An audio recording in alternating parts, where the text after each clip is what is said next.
신바람 사연 아파트. 오늘의 사연 시작하겠습니다. 안녕하세요. 이제 막 결혼 1년 차를 넘기는 신혼부부입니다. 저는 올해로 35살이고 남편은 37살이에요. 저희가 결혼이 남들에 비해 많이 늦은 편이긴 합니다. 남편과는 연애 결혼을 했는데 결혼하기 전 연애 기간만 해도 5년을 넘게 만났어요.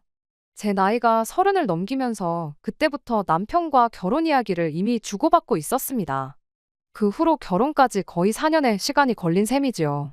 남편이 대학교를 졸업하고 바로 좋은 회사에 취직을 하게 되면서 또 그때부터 알뜰살뜰 돈을 모아놓은 덕분에 이미 결혼 이야기 오갈 당시에도 어느 정도 기반이 많이 마련된 상태였어요. 저 또한 남편만큼은 아니었지만 상당히 돈을 많이 모아놓은 상황이기도 했습니다. 이미 연애 초반부터 두 사람의 장래에 대해 서로 확신을 가지고 있던 저희였다 보니 결혼을 미룰 이유는 하등 없었어요. 하지만 그런데도 불구하고 결혼식을 올리는 데까지 그 후로 4년이 더 걸린 데에는 나름의 사연이 있었습니다. 저희 남편이 집안의 둘째이고 위로 형이 한 명 있어요. 올해로 아주버님도 나이가 40을 넘기게 되었는데 아직도 결혼을 못하고 혼자 지내고 있는 상황입니다. 그리고 저희 결혼이 늦어진 이유는 바로 그 아주버님이 결혼을 아직 못했다는 데 있었어요. 장남이 아직 혼자인데 둘째가 어찌 결혼을 하냐며 반대를 해온 사람은 시부모님도 아니었고 아주버님도 아니었어요. 집안의 최고 어른인 할머님이 아주버님이 결혼하기 전까지는 절대로 저희들 결혼을 허락해주지 않겠다고 나오셨거든요. 시부모님이 그것 때문에 엄청 답답해하셨어요. 그런데 시아버지께서 워낙에 할머님 말에 거역을 못하는 분이셨던지라 그렇게 저희들 결혼이 미뤄지게 되었던 것이었습니다. 아버님은 저희한테 올해는 꼭 할머님을 설득해 저희들 결혼을 시켜주겠다고 하셨지만 번번이 그 시도는 실패로 돌아갔어요. 그렇게 올해는 허락을 받아주시겠지 하면서 한 해 한 해 넘기다 보니 어느덧 저희는 연애만 5년 차를 넘기는 상황까지 오게 되었던 겁니다. 아주버님의 조건 자체만 두고 본다면 결혼을 못할 만큼 개차반인 사람도 아닙니다. 얼마 차이 나지 않지만 연봉도 저희 남편보다 높은 편이고 어렸을 때부터 학교에서 전교 등수를 놓쳐본 적이 없을 만큼 수재라고 해요. 대학교도 우리나라에서 이름값으로는 둘째가라면 서러울 만큼 좋은 학교를 나왔고요. 연애 초반에는 조건도 나쁘지 않은 사람이 왜 결혼을 못한 건가 싶었죠. 저는 단지 그간 열심히 사느라 마음에 드는 사람을 만나지 못한 거 아니겠냐 하고 생각했었죠. 처음 아주버님 때문에 저희가 결혼을 미뤄야 하는 상황임을 알게 되었을 때 제가 어떻게든 이 상황을 해결해 보려고 아는 사람 통해 아주버님한테 어떤 분을 소개시켜드리기까지 했어요. 그리고 그때 왜 아주버님이 저 나이 먹도록 여자친구도 없이 혼자 지내고 있는지 그 이유를 알게 되었습니다. 그냥 4차원이라서 혼자 자기 세상 속에 갇혀 사는 사람이면 그냥 특이한 캐릭터구나 싶었겠는데 그런 게 아니었어요. 그냥 성격부터 문제가 있던 사람이었고 그 더러운 성질머리 때문에 아직도 혼자 지내고 있었던 거였습니다. 저는 그런 것도 모르고 뭣도 모르고 지인 통해 아주버님을 소개시켜줬다가 욕만 잔뜩 얻어먹었네요. 소개팅 자리에 상대방분의 나이를 듣자마자 내가 30대 중반 여자를 만나려고 이 나이 먹도록 결혼도 안 하고 살았는 줄 아느냐며 이야기 한마디도 나누지 않고 혼자 자리를 박차고 뛰쳐나왔답니다.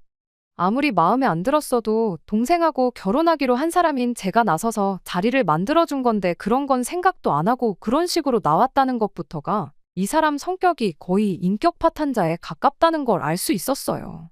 남편한테 왜 아주버님 성격이 저 모양이냐고 미리 말을 해주지 않았던 거냐 따져 물었었는데 남편이 그래도 내 가족인데 어떻게 흉을 보겠냐며 자기도 형이 저렇게 나올 줄 몰랐다고 엄청 멋쩍어 했었습니다. 아주버님 때문에 남편하고 싸우는 것도 말이 안 된다 싶어서 남편 사과 한마디 듣고 더는 이야기하지 않기로 했어요. 그리고 제가 나서서 어떻게든 아주버님 결혼 자리 알아봐주는 오지랖도 그만 부리겠다고 다짐을 했습니다. 아무튼 그 후로는 아버님이 할머님을 설득하기를 기다리는 수밖에 없었죠. 말씀드렸다시피 저는 이미 남편과 결혼에 대해 어느 정도 확신을 가지고 있었다 보니 아주버님 때문에 혼사길이 막혔다고 한들 다른 사람을 만나고 싶은 생각은 전혀 없었습니다. 다만 그게 결혼까지 5년이나 더 걸릴 거라고는 생각을 못했을 뿐이에요. 한 해 한 해 그렇게 시간만 보내다가 3년이 지나서부터는 오기가 생겨서 언제까지 기다려야 되나 보자 하는 생각이었습니다. 하지만 끝내 아버님은 할머님의 허락을 받아내지 못하셨어요. 저희가 끝내 결혼식을 올리게 된 이유는 할머님이 돌아가시면서 더 이상 허락을 구할 필요가 없어졌기 때문입니다. 그리고 그제서야 시어머니의 주도로 저희들 결혼식이 정말 번갯불에 콩 구워 먹듯 빠른 속도로 진행이 되었어요. 이미 결혼 이야기 처음 오가기 시작했을 때부터 어느 정도 준비가 되어 있던 상황이었는데 그 후로도 결혼을 전제로 쭉 만남을 이어왔다 보니 당장 대출 하나 없이도 신혼집을 한 방에 정리할 만큼 많은 돈이 모여 있는 상황이었습니다. 결혼 준비라고 뭐 예약해 놓은 건 없지만 좀 두루뭉술하게 저희끼리 정해놓은 것들도 많았어요. 신혼집도 그중 하나였죠. 처음에는 저희들 모아놓은 돈을 가지고 경기권 집값 조금 저렴한 곳에 살림을 차려서 돈 모일 때마다 집을 이사를 가겠다는 생각이었는데 할머님 반대로 결혼을 몇 년 더 기다리다 보니 그냥 시작부터 서울에서 전세를 구해 신혼살림을 차릴 수 있을 만큼 상황이 되더라고요. 그런데도 또 2년을 기다려야 했고 그때 돼서 모인 돈을 보니 전세로 시작할 것도 없이 대출 좀 더 받아서 아예 서울에 집을 구하면 될 만큼 돈이 모여 있었어요. 저랑 남편 회사 2군데 전부 다 직원복지 차원으로 해주는 대출이 있었는데 그거로 모자란 돈을 대출받으니 이자 부담도 많이 적었습니다. 그렇게 저희는 결혼식 날짜가 잡히기 전에 신혼집을 먼저 구하게 되었습니다. 계획한 대로 서울이었고 강남하고는 조금 거리가 있긴 하지만 출퇴근하는데 교통도 좋고 투자 가치도 있고 서울 내에서도 비교적 신축인 아파트를 구하게 되었죠. 이제 진짜 결혼식 날짜만 잡으면 되겠구나 하는 와중에 갑자기 할머님의 유지를 받들어 결혼을 반대하는 사람이 한 명 생기게 되었는데 그건 다른 사람도 아니고 저희 결혼을 이만큼이나 뒤로 미뤄지게 만들어버린 장본인 아주버님이었습니다. 여태까지 기다렸는데 좀 더 기다리면 어떠냐고 결혼식에 친척들은 물론이고 어릴 때 아주버님하고 남편을 동시에 알고 지냈던 친구들도 몇 명 올 텐데 그 사람들 보기 부끄러워서 어떻게 자기가 견디겠냐며 말도 안 되는 억지를 부리기 시작했어요. 하지만 다행히도 저희 결혼을 막을 수 있는 유일한 사람인 할머님은 더 이상 계시지 않았고 아버님 또한 그간 저희를 5년이나 기다리게 만들었다는데 미안한 마음뿐이셨다 보니 아주버님의 억지는 받아들여지지 않았습니다. 정말 다행인 건 할머님이 돌아가시면서 장남 먼저 결혼하기 전까지 둘째 먼저 보내는 건 안 된다고 유언을 남기지 않으신 거 아닐까 싶어요. 아무튼 그 뒤로 아주버님은 어떻게든 저희들 결혼식을 회방 놓을 생각밖에 없어 보였습니다. 뜬금없이 전화해서 결혼식 음식은 꼭 뷔페로 해야 한다고 억지를 부리지를 않나 결혼을 반대하던 인간이 저희들 결혼식이라도 망쳐야겠다 심술이 난 건지 축가를 자기가 부르겠다질 않나. 나중에 가서는 저희들 신혼살림 고르는 데까지 따라와서는 여기 건 이래서 나쁘고 저기 건 저래서 나쁘고 가성비 싸구려 제품을 쓰다가 망가지면 바꾸고 하는 게 훨씬 좋다는 식으로 훈수를 두기 시작했어요. 그래서 아주버님한테 누가 들으면 결혼 한 12번은 더 해본 사람으로 알겠다고 빈정거리면서 한마디 했죠. 저희가 쓸 살림이고 저희 결혼식이니만큼 저희가 어련히 알아서 할 테니 이런데 좀 쫓아오지 말고 그럴 시간 있으면 결혼할 사람이나 찾아보라고 했어요. 만약에 저희 결혼식 올리기 전까지 결혼할 사람이 생기면 그땐 저희가 기꺼이 결혼식 날짜를 한 번 더 미뤄드리겠다고요. 그래도 아주버님이라고 저한테 한 소리 들은 게 자존심이 상하긴 했는가 본지 그 뒤로는 저희들 뭐 하는데 더 이상 따라다니질 않더군요. 그냥 싫은 소리 한마디 하면 되는 건데 저도 그동안 뭐하러 손윗사람이라고 당하고만 살았나 그런 생각이 들었어요. 그리고 앞으로 결혼하고 나서도 다른 사람은 몰라도 아주버님한테만큼은 양보 안 하고 당해주지도 말아야겠다 하는 다짐을 하게 되었습니다. 하지만 제가 한 소리 한 것도 약발이 다 한 건지 결혼식을 하루 앞두고 아주버님이 말도 안 되는 마지막 진상을 부리기 시작했어요. 다른 게 아니고 결혼식 날 부케를 자기가 받겠다고 우기기 시작한 겁니다. 부케는 제 사촌동생이 받기로 되어 있었는데 사촌동생이면 그 정도 양보하라고 충분히 말할 수 있는 거 아니냐는 거죠. 아니 무슨 부케를 남자가 그것도 아주버님이 받겠다는 거냐고 말도 안 되는 소리 좀 하지 말라고 했더니 한다는 소리가 자기가 거기서 그렇게 부케를 받으면 사람들 눈에 띄지 않겠냐고 결혼식이니만큼 재수 씨 친구들도 많이 올 텐데 혹시 그런 자기 자신의 유쾌한 모습을 보고 호감을 가질 사람도 있지 않겠냐는 말도 안 되는 소리를 하는 거예요. 그래서 아주버님한테 한마디 했죠. 애초에 아주버님 때문에 내 결혼식이 늦을 만큼 늦어져서 내 친구들 중에 시집 안 간 친구가 한 명도 없다고요. 그리고 진작에 4년 전에 아주버님한테 아는 분 소개시켜드렸을 때 20대 여자랑 만나겠다고 대화도 한 번 안 나눠보고 자리에서 일어나지 않았냐고, 그런데 30대 중반인 내 친구들이 눈에나 차시겠냐고 말도 안 되는 억지 좀 부리지 말고 가만히나 있으라고 했어요. 가만히 있으면 중간은 간다는 말도 못 들어봤냐 한마디 해주고 말이죠. 그리고 혹시나 결혼식 와서 내 친구들이나 손님들한테 추근덕거릴 생각이면 저희들 결혼 축하해 주실 필요도 없고 축의금 같은 것도 바라지도 않으니까 그냥 오지 마시라 한마디 해줬습니다. 다행히 결혼식 당일에 아주버님이 제가 우려하던 헛짓거리는 하지 않았나 봐요. 내심 그게 결혼식 하는 내내 신경이 쓰였는데 천만 다행이었죠.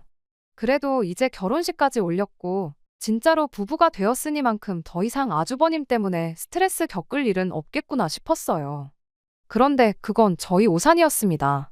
남편과 정식으로 부부가 되니 이제는 별 말도 안 되는 문제로 아주버님이 저희들 속을 썩히기 시작했거든요. 신혼여행 마치고 돌아온 지 몇 주 지나지 않아서의 일이었어요. 사실 진작에 남편하고 집을 구해서 결혼식 올리기 전부터 같이 살고 있었지만 식도 안 올렸는데 집들이 먼저 하는 건 조금 아닌 것 같아서 그때 미루고 미루던 집들이를 하게 되었거든요. 시부모님을 초대한 날에 당연히 아주버님도 집들이에 같이 따라오게 되었고요. 시어머니만 집들이 하기 전에 딱 한 번 저희 집에 오셨었지. 아버님이나 아주버님은 그날이 처음 저희 집에 와보는 날이나 마찬가지였습니다. 그런데 아주버님이 도착하자마자 집 구경은 할 생각도 없어 보이고 혼자 소파에 자리 잡고 앉아서는 핸드폰 화면에서 눈을 떼고 있지 않고 있었어요. 저 인간이 뭐 하나 싶은 생각이었는데 아마 집들이 오면서 저희 집 시세를 인터넷으로 검색을 했었나 봐요.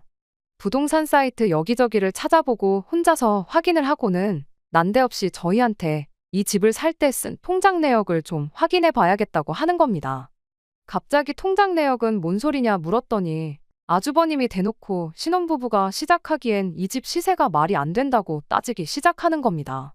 장남인 자기가 아직도 결혼을 안 했는데 혹시 니들 내가 지원받아야 했을 돈까지 전부 끌어다가 니들이 사용한 거 아니냐고 그 내역을 확인해 봐야겠으니 당장 통장부터 가져오라고 아주 바닥에 등을 깔고 누워서는 어린애 마냥 땡깡을 부리기 시작했어요. 그래서 아주버님한테 한마디 했죠.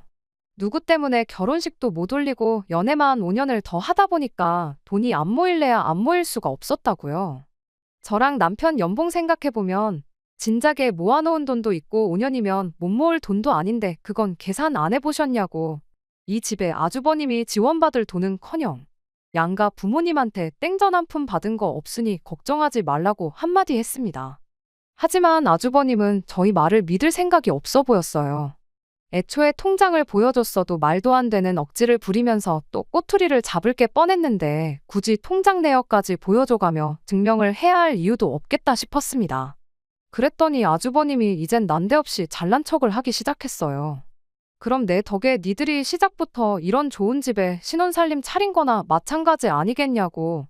이렇게 니들이 행복해진 데에는 내 공이 큰데 니들만 좋은 집 살면 되겠냐며 자기한테 뭐 하나 안 해줄 거냐더군요.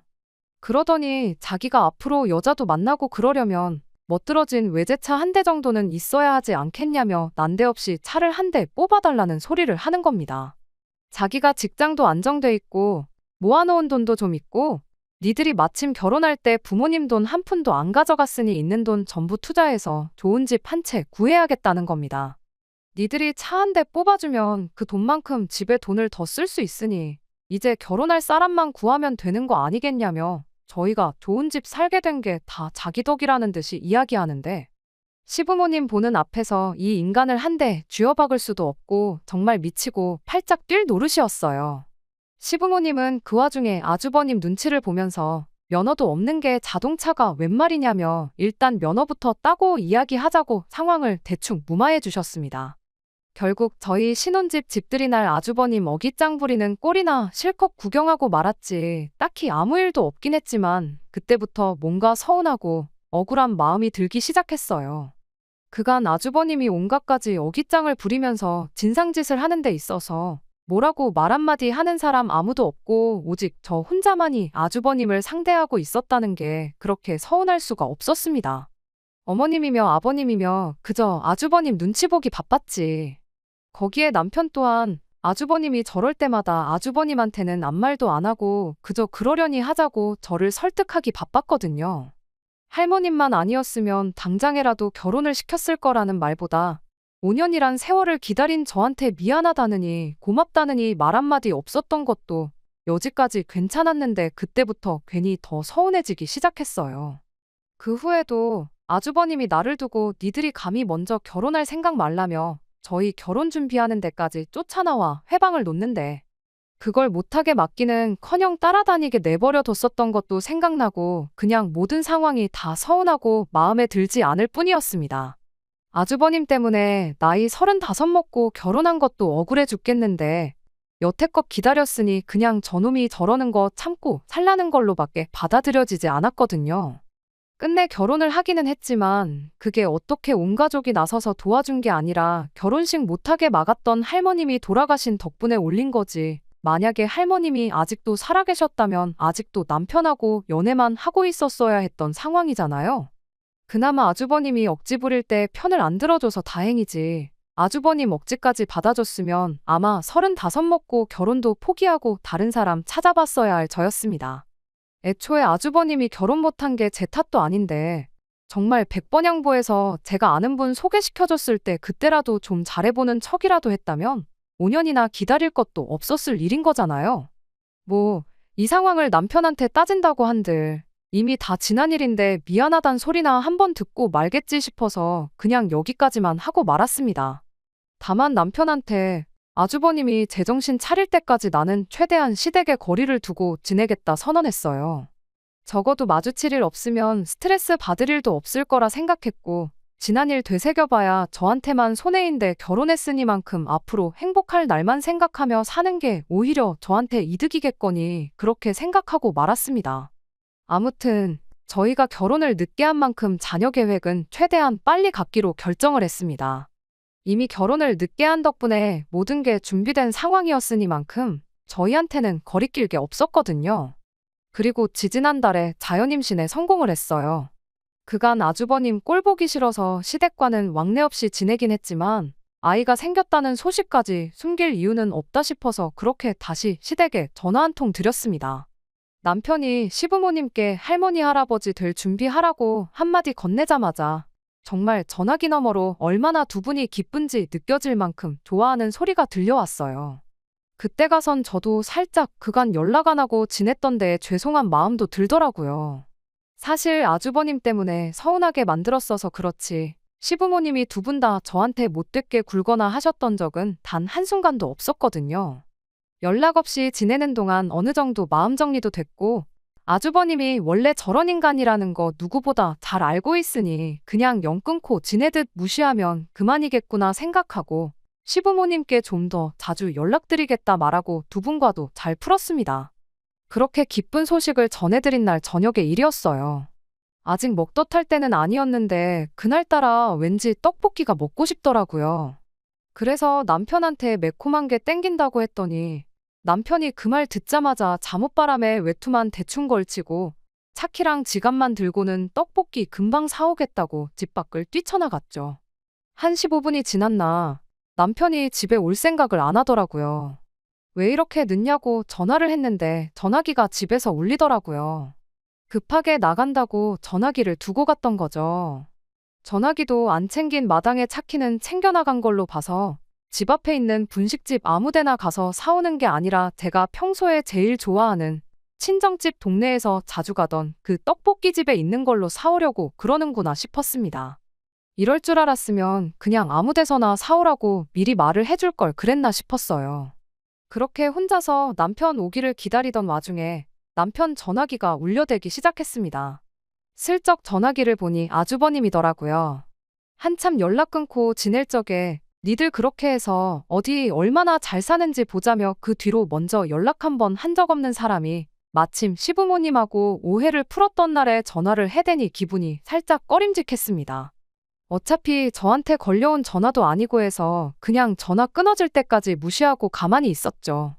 그런데 전화가 끊어지자마자 바로 아주버님한테서 또 전화가 걸려오더라고요. 그렇게 계속 전화를 무시하기를 5번째.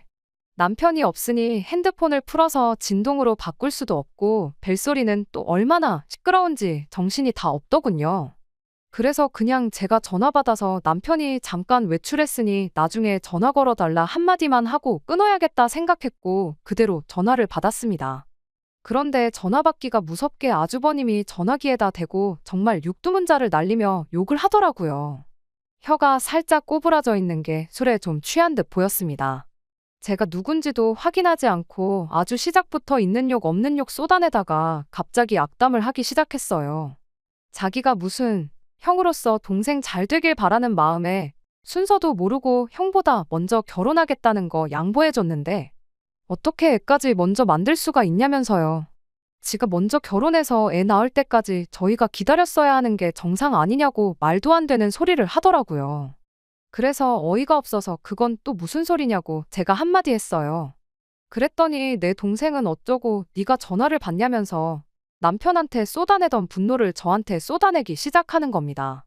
따지고 보면 다 저 때문이라고. 저만 아니었으면 동생이 먼저 결혼할 일도 없었을 테고 나중에 태어날 내 자식이 동생 자식보다 나이가 어려서 집안 족보가 개족보가 될 일도 없었을 거라면서 자기 결혼 못해서 혼자 지내고 있는 걸 제 탓을 하는 거 아니겠어요. 어이가 없어서 그냥 전화를 끊어버리려고 했는데 니들 애 태어나면 내가 어떻게 하는지 한번 보자고 개소리를 쏟아내는데 정말 그 말을 듣고는 참을 수가 없었습니다. 그래서 그냥 마음속으로만 생각하고 있던 말들을 그대로 전부 쏟아내버렸어요. 네가 여지껏 결혼 못한 걸 왜 내 탓을 하느냐고. 정신머리가 그렇게 썩어 빠졌으니 여지껏 그 나이 먹도록 결혼도 못하고 혼자 지내고 있는 거 아직도 모르냐고요. 그딴 성질머리로 평생 결혼이나 할 수 있겠냐고. 모르긴 몰라도 네 결혼하는 거 기다려줬다간 남편도 평생 결혼 못했을 거라고. 5년이나 기다려주고 동생이라도 데려간 나한테 고마워하라고 한마디 해줬습니다. 그랬더니 아주버님이 전화기에다 대고 집에서 딱 기다리라고 자기가 찾아간다고 아주 끝장을 보자며 난리를 치는데 그 소리까지 들으니 술 취한 인간이 뭔 짓을 못할까 싶어서 겁이 덜컥 나기 시작했어요. 그때 때마침 남편이 떡볶이를 사들고 집에 돌아왔습니다. 허겁지겁 들어오는 걸 보니 제가 전화로 아주버님과 싸우는 소리를 듣고는 급하게 집 안으로 뛰어들어왔나 봐요. 그 길로 떡볶이는 바닥에 내던져버리고 제가 들고 있던 전화기 뺏어다가 너 누구냐고 소리를 질러대기 시작했어요. 전화 상대가 아주버님인 걸 알게 된 남편이 드디어 저를 위해 아주버님한테 한마디 해주더군요. 평소에는 형님 하면서 깍듯이 대하더니 그날만큼은 남편이 아주버님한테 너희 자식 하면서 반말로 막말을 쏟아붓기 시작했어요. 어디 올 테면 와보라고 결혼식 올리기 전에 장례식부터 치르게 해주겠다고 아주 난리도 아니었습니다. 정작 동생이 저렇게 나오니 만취한 아주버님도 정신이 번쩍 들었는지 그대로 전화를 끊더라고요.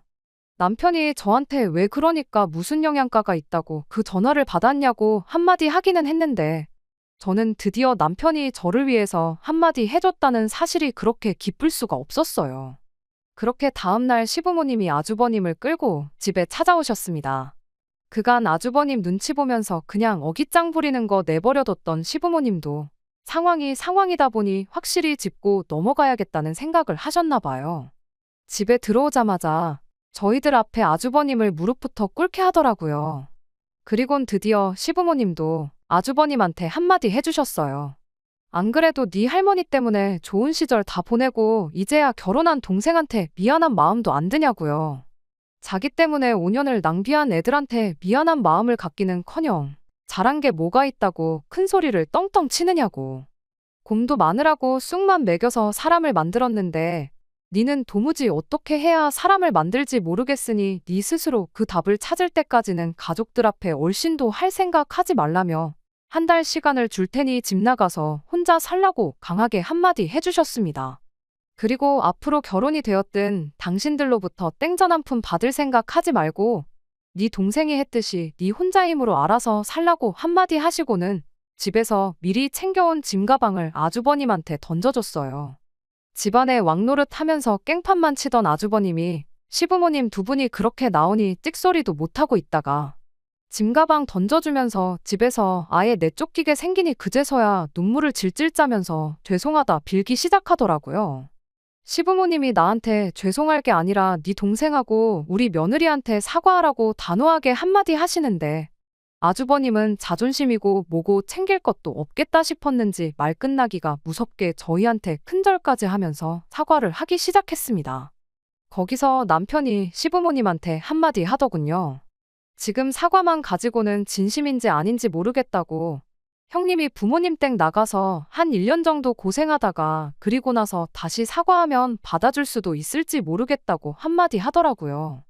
그 말 끝나기 무섭게 아주버님이 남편 바짓가랑이를 붙들고는 자기가 이 나이 먹고 혼자 나가설면 밥이라도 챙겨 먹고 살겠냐며 제발 한 번만 봐달라고 용서를 빌더라고요. 제가 지난 5년 동안 받은 스트레스에 비할 만큼은 아니지만 그래도 속 하나만큼은 정말 후련해졌어요. 남편이 저한테 어떻게 하면 좋겠냐길래 그냥 나도 당신 생각이랑 똑같을 따름이라고 말 한마디 해주고 말았습니다. 그 뒤로 아주버님은 진짜로 집에서 쫓겨나서 혼자 지내고 있어요. 이따금씩 저한테 안부 전화까지 하고 있습니다. 육두문자는커녕 이따금씩 존댓말까지 섞어가면서 시부모님한테 말 좀 잘해달라고 부탁을 하고 그래요. 하지만 뭐 존댓말 몇 마디 한다고 제 마음이 풀릴 것 같지는 않습니다. 진짜 정신을 차렸다면 저한테 시부모님한테 말 좀 잘해달라고 부탁할 게 아니고 어디서 결혼할 사람 데리고 와서는 이제 정신 똑바로 차리고 살겠다고 한마디 하는 날이 오진 않을까 생각해요. 물론 사람 못 고쳐 쓴다는 말처럼 저 사람이 제정신 차리고 온 가족의 바램대로 살 날이 올까 싶긴 하지만 이젠 시부모님도 남편도 제 편이 되어서 말을 해주게 되었으니 그거 하나로 만족하고 저도 지난 날은 잊고 앞으로 행복할 날만 생각하면서 살 계획이에요. 끝까지 들어주셔서 감사합니다. 오늘의 사연은 여기까지입니다. 구독과 좋아요, 알람 설정 부탁드리고 더 좋은 사연으로 다시 찾아뵙겠습니다. 감사합니다.